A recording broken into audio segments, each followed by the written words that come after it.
శ్రీమాత్రే నమః. శ్రీ గురుభ్యో నమః. ఈరోజు ఈ వీడియో చాలా ఇన్ఫర్మేటివ్గా ఉండబోతుంది. అందరికీ కూడా బాగా ఉపయోగపడేటువంటి వీడియో. సాధారణంగా ఏంటంటే మనందరికీ తెలిసి మనం ఏదైనా పని ప్రారంభించాలి అంటే చవితి రోజున వెళ్ళకూడదు, షష్ఠి రోజున వెళ్ళకూడదు, నవమి అష్టమి వెళ్ళకూడదు, అలాగే చతుర్దశి త్రయోదశి నాడు వెళ్ళకూడదు అని కొన్ని నియమాలు ఉంటాయి. అలా ప్రతి ఒక్క నక్షత్రానికి కూడా ఒక వారం ఉంటుంది. దాన్ని ఘాతవారము అంటారు. ఆ వారం నాడు ఆ పనులు చేయకూడదు. కాబట్టి ఏ నక్షత్రం వారికి ఏ ఘాతవారము, ఏ అదృష్ట నక్షత్రము, ప్రతి నక్షత్రానికి కూడా ఒక గాయత్రి ఉంటుంది. ఆ గాయత్రి అంటే ఇప్పుడు ఉదాహరణకు జ్యేష్ఠ నక్షత్రం ఉంటే ఓం జ్యేష్ఠ నక్షత్రాయ విద్మహే మహాజ్యేష్ఠాయ ధీమహి తన్నో జ్యేష్ఠ ప్రచోదయాత్ ఉదాహరణకు చెప్పాము మీకు ఇది. ఇలా ప్రతి ఒక్క నక్షత్రానికి ఉంటుంది. మీ కష్టకాలంలో ఏ పూజలో అవసరం లేదు, ఆ గాయత్రి చదువుకుంటే సరిపోతుంది. ఏదైనా పనులు ప్రారంభించినప్పుడు పంచమి నాడు ప్రారంభించాలి, సప్తమి నాడు ప్రారంభించాలి, దశమి ఏకాదశి నాడు ప్రారంభించాలి, ద్వాదశి నాడైతే మధ్యాహ్నం అపరాండ సమయం తర్వాతకి ప్రారంభించాలి, లేదా బ్రాహ్మీ ముహూర్తంలోనే ముందుగా ప్రారంభించవచ్చు. అమావాస్య ముందు వచ్చేటువంటి త్రయోదశి చతుర్దశి అంతగా మంచిది కాదు. అమావాస్య పౌర్ణమి తర్వాతకు వచ్చేటువంటి పాడ్యమి విద్యా తదియా కూడా మంచిది కాదు. కాబట్టి ఈ పరమైనటువంటి క్యాల్కులేషన్స్ అన్నీ కూడా వేసుకొని వీలైనంత వరకు కూడా మనము ఒక తిథిని వారాన్ని ప్రమేయంగా తీసుకొని మనము ఆ యొక్క పనిని ప్రారంభించాలి. కాబట్టి ఇప్పుడు మనకి ఏ నక్షత్రానికి ఆ నక్షత్రం అదృష్ట సంఖ్య ఏమిటి, వాళ్ళు ఏ మంత్రం చదువుకోవాలి, అలాగే వారికి సంబంధించినటువంటి ఈ యొక్క ఘాతవారం ఏమిటి, ఆ ఘాతవారం నాడు ఏం పనులు చేయాలి, ఏ పనులు చేయకూడదు అనేటువంటి విషయాన్ని ఇప్పుడు మనం తెలుసుకుందాం. తదుపరి మకర రాశి వారికి సంబంధించి ఈ యొక్క ఘాతవారం ఏమిటి, అలాగే వీరు ఆ వారం నాడు ఏం చేయకూడదు, అలాగే వీరి ఘాత తిథి ఘాత నక్షత్రం ఏమిటి, వీరి అదృష్ట సంఖ్య ఏమిటి, వీరి యొక్క మంత్రం ఏమిటి, ఈ యొక్క ఉత్తరాషాఢ ఈ యొక్క మకర నక్షత్రంలో ఏ నక్షత్రాలు ఉంటాయి, ఆ ఏ నక్షత్రం వాళ్ళు ఏ మంత్రం చదవాలి అనే విషయాన్ని కూడా ఇప్పుడు మనం తెలుసుకుందాం. ఈ యొక్క మకర రాశిలో ఉన్నటువంటి వారికి మంగళవారము వీరిది ఘాతవారం. ఎట్టి పరిస్థితుల్లో మంగళవారం నాడు వీళ్ళు కటింగ్ చేయించొద్దు, గడ్డం చేయించుకోకూడదు. ఎలాగో మంగళవారం చేయించుకోరు. అలాగే శంకుస్థాపనలు చేయకూడదు, అలాగే గృహప్రవేశాలు కానీ నూతనంగా ఏవైనా సరే ప్రారంభించేటువంటి పనులు కానీ అంత శ్రేష్టం కాదు. అలాగే వీరు ఏవైనా సరే దూర ప్రాంతాలు ప్రయాణం చేయడం మంగళవారం శ్రేయస్కరం కాదు. ఏవైనా సరే వివాహం కానీ, మొట్టమొదటిసారి జుట్టు తీయడం, పుట్టెంటికలు తీయడం కానీ, చోలు కుట్టించడం కానీ, ఉపనయనం కానీ, పంచలు కట్టించడం కానీ చేయొచ్చు, శ్రీమంతాలు చేయొచ్చు, వ్రతాలు చేయొచ్చు. కానీ ఇవి జాతకర్మలలో భాగంగా కాకుండా చేసేటువంటి పనులు ఏవి కూడా అంత శ్రేయస్కరం కాదు. వీరికి ఘాత నక్షత్రం రోహిణి నక్షత్ర జాతకులతో వీరికి అంత శ్రేయస్కరంగా ఉండదు. అలాగే వీరి యొక్క ఘాత నక్షత్రం ఏదైతే ఉందో ఘాత నక్షత్రం నాడు వీరు ఏదైనా పనులు చేసినా అంత శ్రేయస్కరంగా ఉండదు. రోహిణి నక్షత్ర జాతకులతో గనక ఏవైనా సరే అంటే వివాహం కావచ్చు, కానీ ఇంకే ఇతరత్ర బాండింగ్తో పార్ట్నర్షిప్తో పనులు చేయడం అంత మంచిది కాదు. ద్వాదశి నాడు వీరికి అంత శ్రేష్టంగా ఉండదు. ద్వాదశి నాడు వీరు ఏదైనా పనులు చేస్తే కూడా అంత శ్రేయస్కరంగా ఉండదు. అలాగే ఈ యొక్క రాశిలో ఉన్న వారికి ఉత్తరాషాఢ శ్రవణ ధనిష్ఠ నక్షత్రములు మకర రాశిలో ఉన్నటువంటి వారికి ఉత్తరాషాఢ నక్షత్రం వారికి ఆదివారము అదృష్టవారము, అదృష్ట సంఖ్య 1, 3, 5. వీరు చదవవలసిన మంత్రం ఏమిటంటే ఓం విశ్వే దేవాయై విద్మహే మహాషాఢాయై ధీమహి తన్నో ఉత్తరాషాఢ ప్రచోదయాత్ అన్న మంత్రము విశేష ఫలితాన్ని ఇస్తుంది. అలాగే శ్రవణ నక్షత్ర జాతకులు కూడా వీరి యొక్క జాతకంలో అదృష్ట వారం వచ్చేసి సోమవారము. వీరి యొక్క అదృష్ట సంఖ్య 1, 2, 7.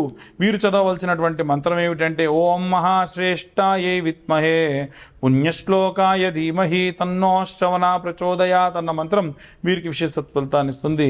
ధనిష్ఠ నక్షత్ర జాతకులు ఎవరైతే ఉన్నారో ఈ ధనిష్ఠ నక్షత్ర జాతకులకి అదృష్ట వారం మంగళవారం, అదృష్ట సంఖ్య 1, 3, 9. వీరు చదవవలసినటువంటి మంత్రం ఏమిటంటే అగ్రనాదాయై విద్మహే వసు ప్రీతాయై ధీమహి తన్నో శర్విష్ఠా ప్రచోదయాత్ అన్న మంత్రం వీరికి కష్టకాలంలో 108 సార్లు చదువుకోవడం వల్ల వీరికి మంచి సత్ఫలితాలను ఇస్తుంది. ఇక అందరూ కూడా చాలామంది మీ పేరు, date of birth, time, place పంపకుండా కేవలం పేరుతో జాతకం అడుగుతున్నారు. పేరుతో జాతకం చెప్పేది కరెక్ట్ కాదు. ఖచ్చితంగా మీ పేరు, date of birth, time, place ఉంటే 2025 రూపాయలు తీసుకొని 60-70 పేజీల్లో జాతకం మీకు పంపించి మీకు క్లియర్గా జాతకం గురించి మాట్లాడడం జరుగుతుంది. జాతకంతో పాటుగా ఈ నెల ఎవరైతే 2025 కట్టి జాతకం చెప్పించుకుంటారో వారికి జ్వాలాముఖి మాల, డబ్బులు కట్టి జాతకం చెప్పించుకున్న వాళ్ళకు ఉచితంగా ఇవ్వడం జరుగుతుంది. మీ అడ్రస్ కూడా మాకు పంపించాలి. ఇక అన్ని వర్గాల వాళ్ళు ఎలాంటి రెమెడీస్ తీసుకోవాలి, ఎలాంటి మంత్రం చదవాలనే విషయాన్ని ఇప్పుడు మనం తెలుసుకుందాం. చాలామంది రాహుగ్రహం వలన చాలా ఇబ్బందులు పడుతూ ఉన్నారు. అయితే రాహుగ్రహం గనక లగ్నంలో ఉన్న, పంచమంలో ఉన్న, నవమ స్థానంలో ఉన్న ఏదైనా ప్రయోగం చేయడం వలన ఫలిస్తుంది. ఏదైనా ప్రయోగం అంటే మీరు మనకు సాధారణంగా ఏంటంటే 4 బాటల మధ్యలో, 3 బాటల మధ్యలో చౌరస్తా అని అంటారు, కూడలి అని అంటారు. మనం అప్పుడప్పుడు చూస్తూ ఉంటాం. అక్కడ నిమ్మకాయలు, గుడ్లు ఇలాంటివన్నీ పడేసి ఉంటాయి. మనం దూరంగా చూడలేము. దగ్గర దాకా వచ్చిన తర్వాత మన బండి దాన్ని దాటుకుని వెళ్ళిపోతుంది. దాన్ని మించి దాటడం వలన ఎవరికైనా లగ్నంలో కానీ, పంచమంలో, నవమంలో రాహు ఉన్నా, వారికి రాహు దశ నడుస్తున్నా, ఒకవేళ ఆడపిల్లలైతే వాళ్ళు కనుక డేట్లో ఉన్నా, ఏదైనా సరే వాళ్ళు విడిచిపెట్టినటువంటి ఆ గాలి వీరికి సోకుతుంది. ఏదైనా దుష్టత్వం వీరికి ఆపాదించబడుతుంది. నిద్ర పట్టదు, ఉలిక్కిపడి లేవడం, సూసైడ్ చేసుకోవాలన్న టెండెన్సీలు రావడం, ఇలాంటివన్నీ విపరీతంగా జరుగుతూ ఉంటాయి. ఎవరికైతే ఇలాంటి భావనలు ఉన్నాయి, నాకు నిద్ర పట్టట్లేదు, సూసైడ్ లాంటివి థాట్స్ వస్తున్నాయి, ప్రతిదానికి భయం వేస్తుంది, ఇలాంటివన్నీ ఈ పాపగ్రహ సంచారం వలన వీరి జాతకంలో వచ్చేటువంటి ఇబ్బందులు. మరి ఏం చేయాలంటే, ఎవరైతే ఈ బాధతో ఉన్నారో వాళ్ళు నిద్రపోతున్నప్పుడు ఒక కోడిగుడ్డు వాళ్ళ తల్లిగారు కళ్ళకు కాటుక పెట్టుకొని ఒక కోడిగుడ్డు తీసుకొని, ఒకవేళ తల్లి లేకుంటే భార్య అయినా భర్త కోసం చేయొచ్చు. ఒకవేళ తల్లి కోసం పిల్లలు చేయాలి అని అంటే కనుక ఆడపిల్లలు వివాహం కాకుంటే చేయొచ్చు. అయితే ఈ కంటికి కాటుక పెట్టుకొని ఒక కోడిగుడ్డు తీసుకొని ఆ కాటుకను తీసి 2 కళ్ళు, ముక్కు, నోరు, ఐబ్రోస్, బొట్టు గీసి కుడి చేత్తోని 3 సార్లు, ఎడమ చేత్తోని ఒకసారి తిప్పి ఒక కవర్లో పెట్టి ఎవరికన్నా ఒకళ్ళకి మగవాళ్ళకి ఇచ్చి కూడలిలో పడేసి అది పగిలిపోవాలన్నమాట. అట్లా విసిరేసి వెనక్కి తిరిగి చూడకుండా రమ్మని చెప్పండి. ఇలా చేయడం వల్ల కూడలంటే చౌరస్తా 3 బాటలు, 4 బాటల మధ్యలో వేసి రండి. ఎందుకు 3 బాటల మధ్యలో వేస్తారంటే 4 విభాగాలుగా వెళ్ళేటువంటి చోట 4 రకాల మనుషులు, 4 రకాల అంటు ముట్టు మైల ఏదో ఒకటి 4 బాటల మధ్యలో నుంచి ఎవరో ఒకరు వెళ్ళుంటారు. దాని యొక్క వక్రత్వము ఆ యొక్క ప్రదేశానికి వస్తుంది కాబట్టి అది చేయడం వల్ల అది ఫలిస్తుంది అని అంటారు. కాబట్టి మీరు అలా వేసేస్తే పోతుంది. దీని తర్వాతకి ఏదైనా ఒక అమావాస్య నాడు కానీ, లేకుంటే ఒక మంగళవారం నాడు కానీ, ఎవరికైతే తల్లి తండ్రి లేని ఒక ఏజ్డ్ వాళ్ళు ఉంటారు కదా, మీ ఇంట్లో మీ తాతనో, బాబాయిలో, పెదనాన్నలో వాళ్ళతో గుమ్మడికాయ కోయించి లోపలున్న దొబ్బంతా తీసి దాని లోపల నువ్వుల నూనె, ఆముదము కలిపి ఒక ఆకులో ఉప్పు వేసి ఇంటి ఆవల అంటే కాంపౌండ్ లోపల మీ యొక్క ఇంటి బయట ఆ ఉప్పు పోసిన దాంట్లో గుమ్మడికాయని పెట్టి పెద్ద అఖండ ఒత్తి వేసి వెలిగించి దీపం పెట్టాలి. ఇలా చేయడం వలన ఈ యొక్క జాతక సంభావిత దోషములు కూడా పోతాయి. చాలామంది ఇలాంటివి సాధారణంగా మన ఇంట్లోనే చేసుకోవచ్చు. వాళ్ళ దగ్గరికి వీళ్ళ దగ్గరికి వెళ్ళి లక్షలు ఖర్చు పెట్టుకోవాల్సినటువంటి అవసరం లేదు. ఎవరికైతే మీ పేరు, date of birth, time, place ఉంటుందో వాళ్ళు మాత్రం జాతకం చెప్పించుకోండి.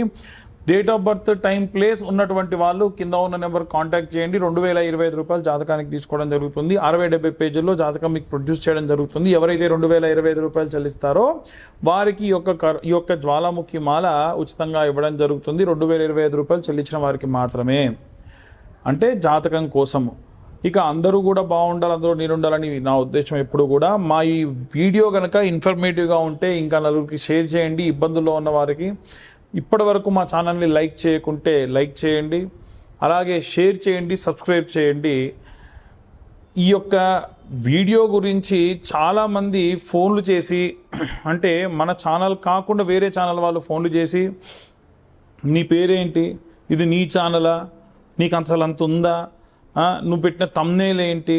అమ్మ, థంబ్నెయిల్స్లో కూడా మేము చాలా వరకు మీ దాకా వీడియో రావడానికి, మీ దృష్టి పడడానికి మాత్రం కొన్ని సార్లు ఛానల్ వాళ్ళు థంబ్నైల్స్ పెడుతున్నారు. అది పూర్తిగా మా వల్ల జరిగినటువంటిది కాదు, ఛానల్ వాళ్ళు, యాజమాన్యం వాళ్ళు చేసేటువంటిది. అది కూడా బాధించకుండా ఉండేట్టుగానే ఉండాలి అని ఎట్టి పరిస్థితుల్లో మేము కూడా కోరుతూనే ఉన్నాం.